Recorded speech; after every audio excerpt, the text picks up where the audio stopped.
Hi, everybody.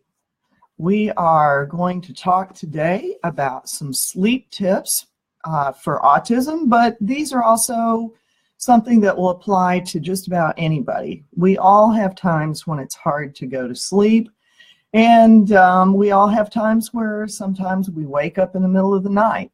So we're going to talk about some of the reasons behind some of that. Hey, Lynn, good to see you. Thank you for joining me. And Linda Martini is joining us, and sometimes if you've got a question and I'm running my mouth, then if you ask a question, then Lynn is one of our homeopaths who can usually have a ready answer for you. So welcome, thank you for joining me. Okay, so sleep tips. Kids on the autism spectrum quite frequently have difficulty sleeping. And just to share some little snippets from some of our actual cases, we had one situation where the parents were actually medical doctors, and their 4-year-old they brought to us, and one of the first issues that came up was that nobody in the house had had sleep since this child had been born. Apparently, the Hep B vaccine was given right at birth, and sleep just fell apart at that point and never came back. And I was standing in the office when the phone rang about, I guess, maybe a week or so after the first consultation. And it was the mother, and she was in tears of joy because, oh my goodness, my son is sleeping for the first time ever, and everybody in the household slept, and it had gone on for 3 nights running. She wanted to be sure before she called us that it was going to last for a while. And we did go on to actually help that child really greatly improve. The autism was pretty much a thing of the past. Speech came along, but the thing that the mom kept bringing up was, oh, but you saved our family's lives by helping our child sleep. So homeopathy is quite capable of that with autism. I'm going to talk for a little bit about some of the reasons that that not just kids on the autism spectrum, but any of us might have certain sleep patterns and what might be behind them, and we can definitely do sequential homeopathy to help with dysbiosis and that sort of thing. Sometimes with our kids on spectrum, addressing gut issues will help with sleep to improve, especially if there's fungal dysbiosis. So some of the patterns, kids who can't fall asleep at night, quite frequently it's related to strep or pandas, or it could be related to some form of pain. If it's pain, then you're going to have to figure out exactly what it is that's behind it. But it may be related to vaccines. It could be measles in the gut causing gut pain. If that's the case, then you're going to need professional help. You'll need to give us a call and we can help with that. But sometimes it's related to pandas, and sometimes we don't necessarily know what it is. But if there's a pattern of not being able to fall asleep, there are a number of things that can help with that. And without even going to homeopathy, one of the things that you can try, so here's tip number 1, is an Epsom salts bath. The magnesium in the Epsom salts will actually be taken in through the skin, and magnesium relaxes the whole nervous system. And supplemental magnesium may help in some cases, but the problem with magnesium is that if you're so low in magnesium that it's bothering sleep, for instance, or you have a lot of muscle cramping, then you've got to have enough magnesium to take in the magnesium orally. So trying to do oral magnesium supplements, if you're already low in magnesium, that's not the best way to go. And that's one area where the Epsom salt can help. And Lynn just made a very good point. You have got to have not just sleep. It has to be deep sleep. You need to get into REM sleep because that helps your mental ability and emotions to do some working through. But through the sleep cycle, different organs and different systems take the time to go through a cleansing and a rebuilding from the day's stresses. So long-term or short-term, if you have a cold and you can't sleep, you're not going to be able to heal well. So yeah, thank you, Lynn. Great point. That's really, for mental well-being, but also physical well-being, you've got to have enough sleep. Okay, so getting back to the magnesium, there is another thing that we recommend. If you don't want to do the Epsom salts baths, or if you've got a child with autism and they're not going to stay in the tub long enough for it to do much good, there is something that we provide for our clients, and you can buy it on the internet. It's called magnesium oil or mag oil. And it's something we usually tell people, get a little misting spray bottle and put a little bit of it in there, and then you just mist the bottom. The soles of the feet are one of the places that we tell people to put it, because magnesium on the skin can sometimes sting just a little bit, and it definitely will sting if you have broken skin. But if you spray it on the soles of the feet, that skin of the sole is tough enough that you don't really have that stinging. And so when the kids are ready to go to bed, you plop them in bed and you say, stick your feet out, and you give a little spray on each foot, and then you just swipe your hand across to kind of spread it across the sole. And quite frequently that will help. Homeopathic remedies for not being able to fall asleep. One of them, and this will apply to autism. You can definitely try this in autism. But if you're having trouble falling asleep yourself, if you've got racing thoughts that are keeping you awake, then you can, the remedy that we suggest, or if you're just jittery, you just feel wired, if you feel like you've had a huge cup of coffee right before you went, I thought I'd share this. I woke up, mission accomplished, my favorite cup. I've been up for a while, but it's still my favorite cup. So let's say that you can't fall asleep, you feel jittery, or maybe you even have been to a restaurant and you had to drive home, and it's like, wow, I had a glass of wine and now I'm kind of sleepy, so you have some coffee. Then you get home and you can't fall asleep. It works for if you feel like you've just had a lot of caffeine or not. The remedy is homeopathic coffea. And you can probably pick that up in almost any health food store that carries any single remedy homeopathics. Coffea will help when you feel jittery or you're nervous, or if you just have thoughts that are racing and you can't shut it down. That's a sign that homeopathic coffea is needed. Another remedy that is based somewhat on your emotional state, but this can also help with the kids with autism, is Ignatia. Ignatia is a great emotional remedy. It's a grief remedy. It is a loss remedy. It helps you on the emotional side if you feel like you would feel better if you could just have a good cry, but you can't seem to do it. It will let you have that release. Or if you've been having those releases all the time and you need to pack them away because you have to, go hunt for a new job, or you have to plan a funeral, heaven forbid, whatever it may be, if it's related to grief or loss, then you might want to try Ignatia. Welcome, Loretta. Thank you for joining us.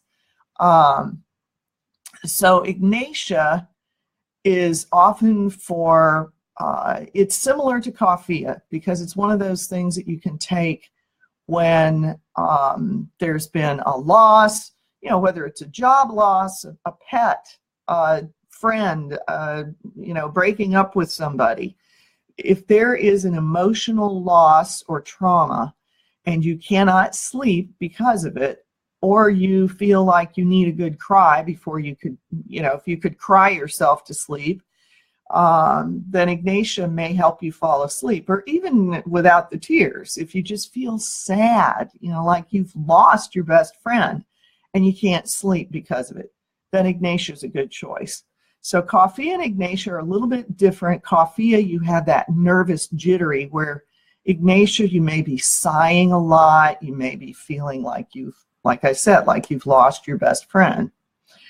One more that is also a great one is for that nervous sleeplessness is Kali Phos, which is a potassium phosphorus salt. It's a homeopathic remedy. You can find it in cell salts. And that is for just being awake and you don't know why. It's usually more effective where it's just an occasional thing. If it's more chronic, then there's probably something else going on. Welcome, Christine. A 10-year-old with autism has never been able to fall asleep before 10 o'clock. By the time they're 10, they're starting towards maybe not wanting to go to sleep at that hour. The natural sleep cycle of teenagers is that they fall asleep about 2 o'clock in the morning, and then they want to sleep until noon. And having reared 3 teenagers who are now thankfully adults, that can be an issue. But when I hear about 10 years old with autism and has never been able to fall asleep before 10, I would definitely try even combining Ignatia, coffea, and Kali Phos. You can put a couple of pellets of each one. If you can get the single remedies, you can put a couple of pellets of each one into a water bottle and give them sips of it, or you can pour it into a spoon and give it to them that way. Whatever is easiest to get it in them, put it in a, you know, little bathroom paper cup or something like that. Try that. It's something worth trying. So with our kids with autism, most of the time, if they can't go to sleep early, we at least consider the strep piece as a part of it. But those are some remedies that you can try for that not falling asleep. So other situations, let's say that you have a child who, you're most welcome. Let's say you've got a child, or you yourself, I mean, this can be anybody, and you don't have trouble falling asleep, but somewhere between 1:30 and say 4 o'clock, consistently there is wakefulness. And with our kids, sometimes they're just happy, like really happy, or even giggly and just, you know, bouncing around if they're in a crib. Whoa, I foxed my, I'm talking about sleep, and all of a sudden I went out of focus and I lost my own focus. But let's say your child is just giggly, happy, giddy almost. And they're just awake and they're very happy, and they do this consistently between about 1:30 or 2 o'clock and 4 in the morning. When we hear that as a consistent pattern, that usually has to do with dysbiosis. Either the dysbiosis itself can cause that because there are toxins that are given off by the various dysbiotic strains in the gut, and they will wake you up and have you awake. And it also can cause spaciness. So if we start talking with a mom and it's like, oh, my child's always awake, you know, sometime they always wake up at 3 in the morning, they always wake up at 2:30 in the morning, that's usually one of our key factors we listen to for dysbiosis. And you can try adding a probiotic. Now, if you add a probiotic, start slowly, because it may make it slightly worse at the beginning, because as the candida begins to die off, as the bad guys die off, as it's rebalancing, they put out these toxins that will affect the neurotransmitters that affect sleep. So that's going to be a factor that we look at with autism. But if you've ever had an antibiotic and you go back through your history and you start going, wow, my sleep problems really began with that probiotic. With that antibiotic. If you've ever had a single dose of an antibiotic, it will actually throw off your gut flora pretty much for life. Yes, there are things you can do to rebalance it. And for instance, our autism relief and support program is very heavily into the gut, because the gut health affects sleep. And if there's strep in the gut, then you may have that wakefulness and inability to fall asleep. If there's measles in the gut, it may be gut pain that can cause sleeplessness. But if there's dysbiosis, then you're going to see that waking from 2 to 4 a.m. And so our autism relief and support program is very, very heavy in gut formulas to reduce inflammation, to help do a little detox. But it has 2 probiotics that we have vetted for autism. They don't have any of the strains that you want to avoid, like Strep thermophilus, which can make matters worse instead of better. These are Strep thermophilus free, but we still have you start slowly, and we have you alternate between them, like do 1 month of the lower potency to begin with. But sometimes when you first start, you may have to open a capsule and start with like a half capsule and then work up. And then over time you can get to full strength, because the die-off can also cause that same sleeplessness, because as these things are dying, they put up a fight. They put out these die-off toxins, which will affect sleep. So again, dysbiosis, waking from about 2 to 4 a.m. If a child wakes up consistently between about 4 and 6 a.m. and they can't get back to sleep, and then often that means that there are high levels of ammonia present in the system. We do have drops for that. Some things practical things that you can do on your own to reduce that tendency is to cut down a little bit on animal protein, especially for dinner or late at night, because animal protein is great food for parasites, and often parasites in the system will increase a child's ammonia levels. And then one of our secondary checks for that is if they wake consistently between 4 and 6 a.m. and the sleep or maybe some behaviors like nail biting or playing with mud or spit, or in some cases fecal smearing, if those are worse around the full moon, or sometimes it can be around the new moon. Parasites they're respecters of about a 28-day cycle roughly, but it can be around the full moon, or it can be around the new moon in some cases. And so when we see those things coupled, then quite frequently that is going to be a problem of high ammonia, where they're waking at that 4 to 6 a.m. And the way that you've got to tackle some of that, like I say, homeopathically, we do have a formula that we can use with our clients that helps to reduce ammonia, but you can actually buy one remedy as a single remedy called ammonium carb. And now this is not going to fix the parasite issues. You will have to address that separately. But if the sleeplessness is because ammonia levels are too high, ammonium carbonicum is the full name of the remedy, and you can pick that up online or in a health food store. And sometimes that will actually detox some of that ammonia.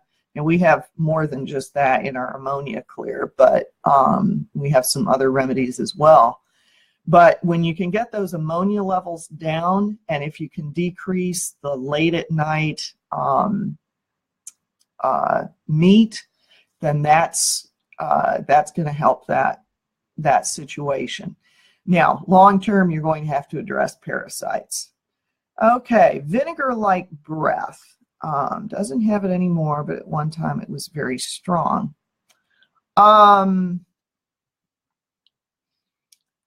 Loretta, did it affect his sleep at all?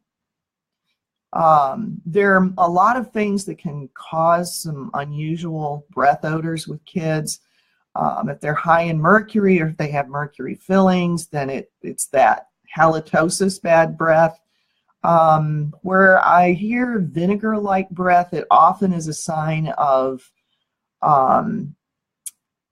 fermentation in the digestive tract happening. So I would definitely look at possibly, okay, so it affected sleep. I would look at probably that there was some kind of undigested food going through the system, and as it would break down in the gut, you get that vinegar-like odor. Sometimes it will almost smell like yeast, but other times you get a vinegary odor, because vinegar, if you think about it, is grape juice that has been fermented. So,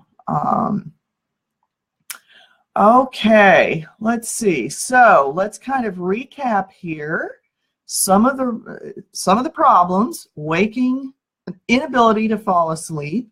You can try Ignatia, especially if it's after a loss.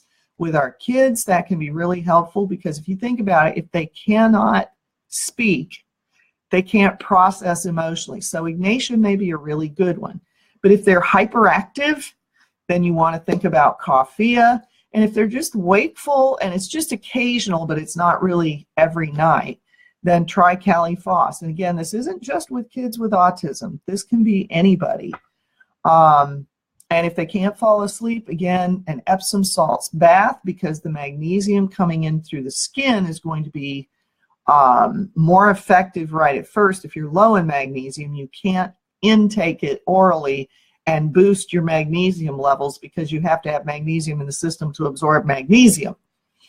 It's just the way it works. So if you can get it in through the skin, either with Epsom salts, or I mentioned the magnesium oil, which I guess it has a slightly oily feel to it. It's really in basically an ocean water type base, but you can spray that with a little mister bottle onto the soles of the feet, and sometimes that will help relax to go to bed. And as I said, not just in autism, this can be anybody. So an Epsom salts bath, mag oil on the feet, Ignatia if there is, grief or emotional pieces.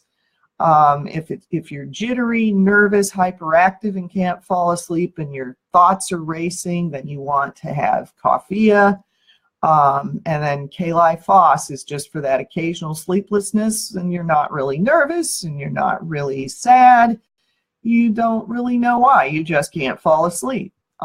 That's also available in what are called cell salts, which are very low potency. They come in a little white, squarish, boxy bottle, if you will. Most health food stores carry a string of them, of different ones. So Cali-Foss is one. And then again, wakefulness between about 2 and 4 in the morning. It can stretch, 20 or 30 minutes either direction. But if it's in that 2 to 4 a.m. window, we look at dysbiosis. And then so that you might be able to help somewhat with just a probiotic, but also consider our autism relief and support program. And then if they're waking from 4 to 6 a.m., and especially if it's worse around the full moon, which almost always we find they are fellow travelers, or worse around the new moon, but around one of the major points in a moon cycle. If they're worse then you want to look at you want to look at some parasite issues, but ammonium carb may also help. And what you would do with that is if they wake up at that 4 to 6 a.m., you would want to dose them then.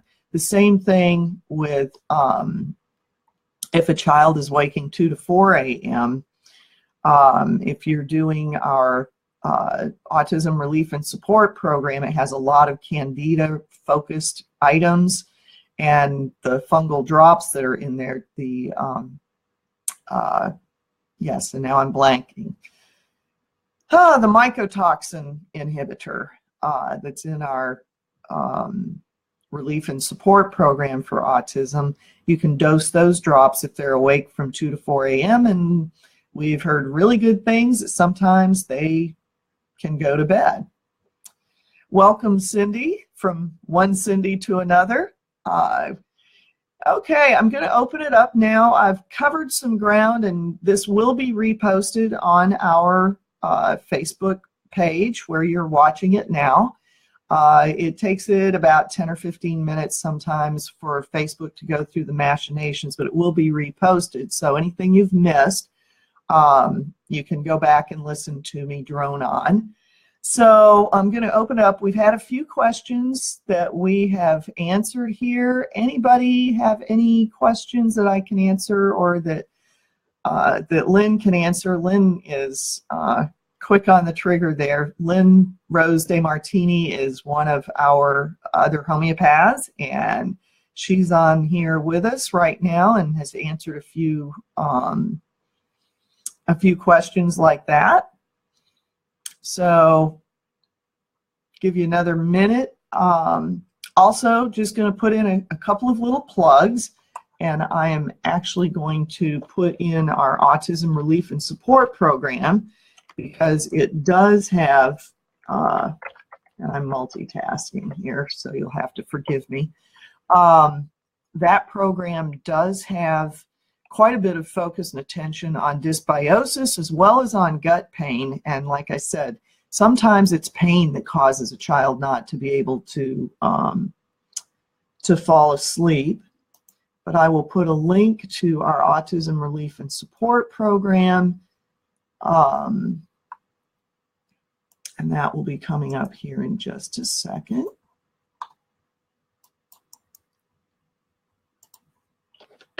Okay, so that again is very gut focused, so it does often help with sleep. You can click on the link I just put up for that. Okay.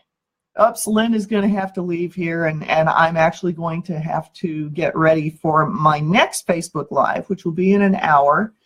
And in that one, we are going to be discussing detoxification, why everybody needs to, why it's important in autism, but why it's important for just general health.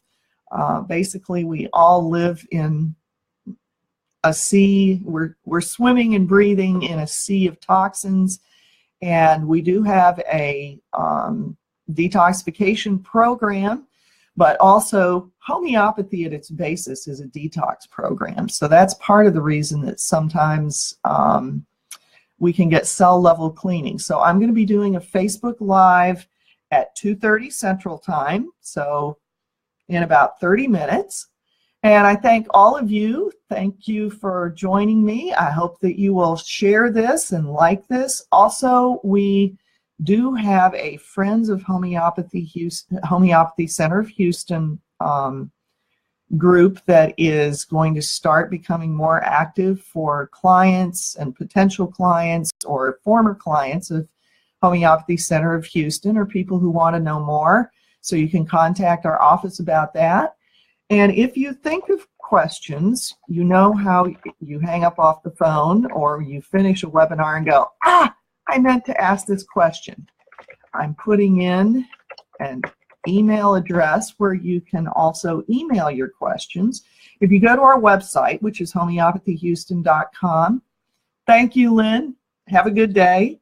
Go to our website, homeopathyhouston.com. There is a pop-up, and you can sign up there for our newsletters. And that way you'll know about these. We do a weekly autism-related Facebook Live at 1:30, typically on Wednesdays. And we do a general health topic at 2:30, and about every 2 weeks we're also doing a much longer webinar, and you do have to register for those. It's on a different platform. Also, just one other thing, if you do know somebody who would be interested in our services, if you or someone you know is interested in starting sequential homeopathy, which is our full-blown, completely individualized program, May 1st, yesterday, was Homeopathy Center's 15th anniversary, and we are celebrating that by offering roughly 15%. It's actually a little bit more than that, off of a sequential homeopathy 90-minute initial, so it's a $60 off savings for any sequential homeopathy consult that we schedule and do between now and May 15th. So we've got a little promotion going on for that.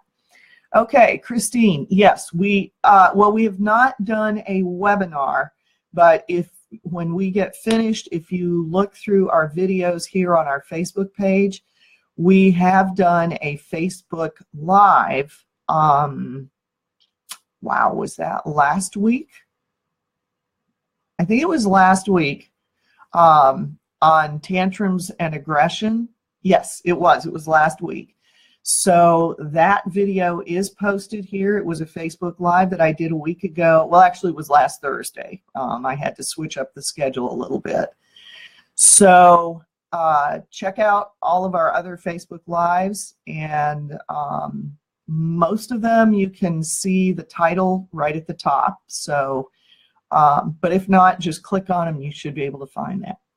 All right, thank you all for joining me. And if you're interested again in just learning about what homeopathy can do for detox and some of the surprising sources of toxins, just give us join us in about 30 minutes. So, okay, so yeah, Christine, yeah, you missed the webinar, but it's posted on our site, so on our Facebook page, so you can go watch that now. Is it possible for us to do a Facebook Live on working with adults with autism? To be perfectly honest, I have not done that. I certainly can. We have definitely worked with some adults on spectrum. We currently have a number of young adults that are, in their late teens, early 20s, and pretty much everything that applies to children with autism is going to apply to adults. It's a little slower with adults because adult metabolisms are a little slower. So we just, it takes a little bit longer for each layer to fully release. And they have a longer history. So, we have a little more to get back through, but there are no age limits. So anything that we have put out there on the internet, whether it's on our website, whether it's webinars, whether it's Facebook Lives, that talks about autism, it applies to adults with autism.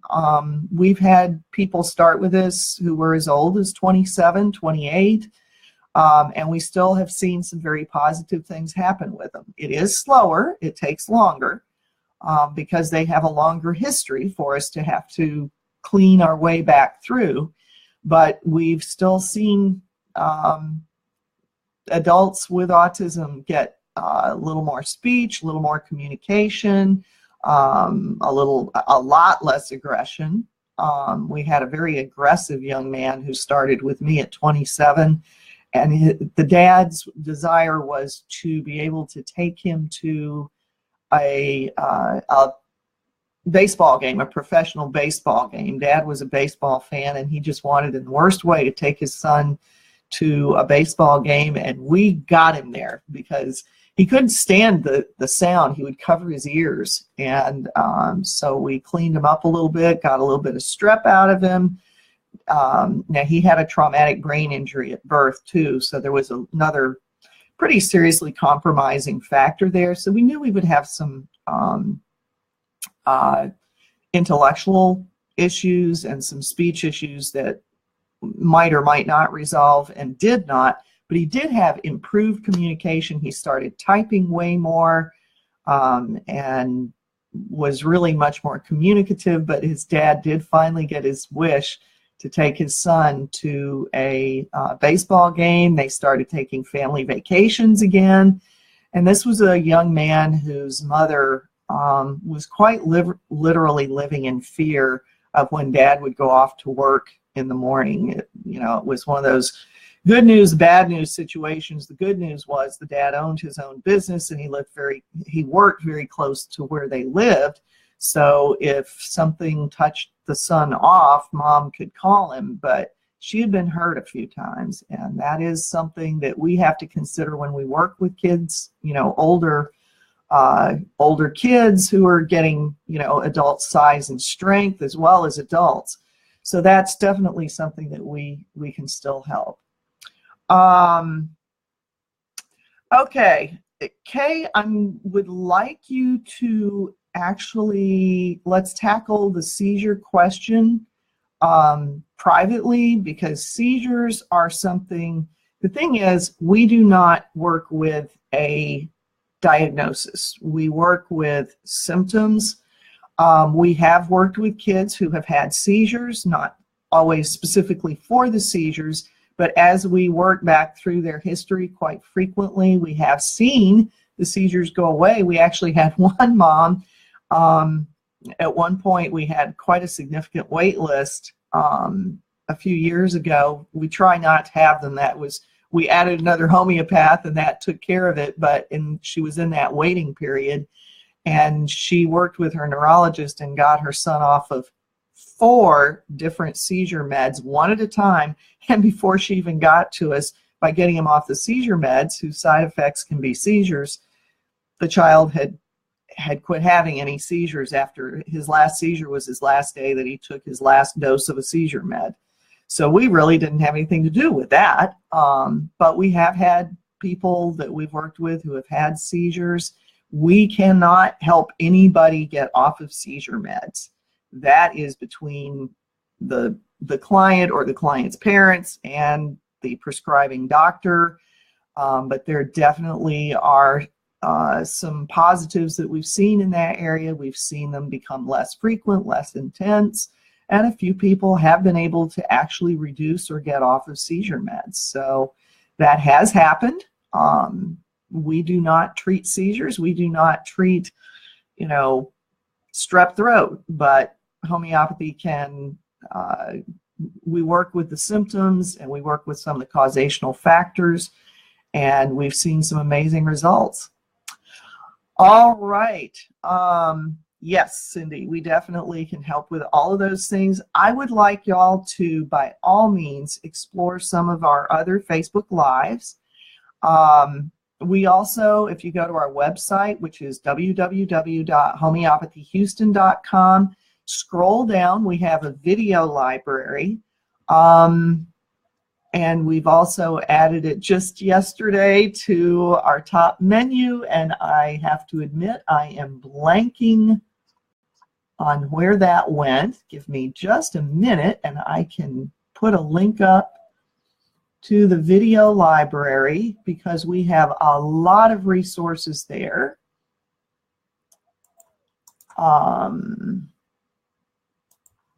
So video library on our website is right there. There's the link to that, so explore that. And again, that newsletter at homeopathyhouston.com, you can email. I typically am the one who is answering those questions. And I hope that this has been helpful. I hope that this will help some people get a little more sleep, whether it's, getting to sleep or waking in the middle of the night. If we can help with any of that, then it's been worth my time. And if those don't work, then call us. We can probably find ways to help. Y'all have a great day, and thanks again for your time. And don't forget, in about 20 minutes, I'll be doing another Facebook Live on detoxification and how homeopathy can help with that. And why would you even want to? If you want to be healthy, you need a detox. We live in a messy world, so we can help unmessy you. Have a great day. Thanks.